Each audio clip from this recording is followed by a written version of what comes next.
पीओंकु बांधिला सैंतला police. रसिकिया panchayat कार्यनिर्वाही अधिकारी अक्षय कुमार महांती बलांगीर जिला सैंतला block डेंगो ग्राम पंचायत रे कार्यरत बाबू जड़े रसिकिया अधिकारी। अक्षय कुमार महांती एक वीडियो एवं सोशल मीडिया रे धमाका होई भाइराल होउछि। भाइराल वीडियो रे कार्यनिर्वाही अधिकारी अक्षय कुमार महांती जड़े महिला को असदाचरण करुथिबा वीडियो एवं चर्चा रे।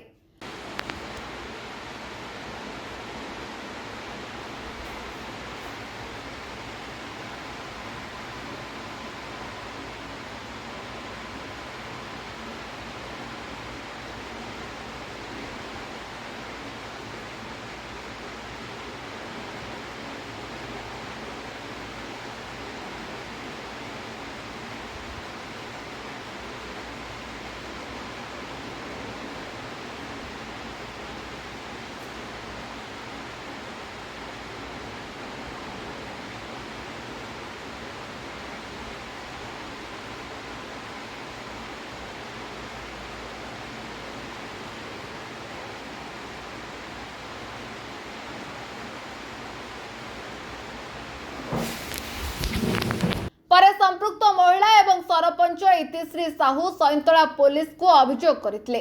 सैंतला पुलिस एक मामला रुजु करबा सह अभियुक्त रंगीला कार्यनिर्वाही अधिकारी को गिरफ्त करी कोर्ट चालान करछि। अच्छा हम पाखु गोटे रिपोर्ट आसीथिला एवं जोतरे की पीओ जे अक्षय कुमार महांती डेंग रे से डेंग पंचायत रे अछंती से गोटे महिला को तांको ऑफिस चेंबर भितरे दुर्व्यवहार करथिले बोली की एवं से महिलांकर ही रिपोर्ट रा हम गोटे केस रजिस्ट्रेशन करछु Saintala PS case number 342 dated 10/8/2024 under section 354A 354B and 509 of IPC एवं तांको हमें अरेस्ट मध्ये करिछु जे पीओ अछंती अक्षय कुमार महांती एवं तांका जे कोर्ट चालान कराजिबो।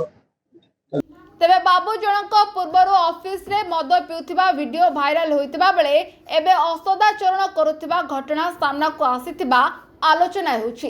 तेबे सैंतला पुलिस कोर्ट चालान करिथिबा बेले जामीन नामंजूर हेबारु टिटलागढ़ हाजत को रंगीला बाबू को पठा जाइतिबा जणा पड़िछि। बलांगीर जिला टिटलागढ़ रु संतोष कुमार पटनायक का report now Odisha news. Latest news update पाई www.nowodisha.com को लॉगिन करंतु।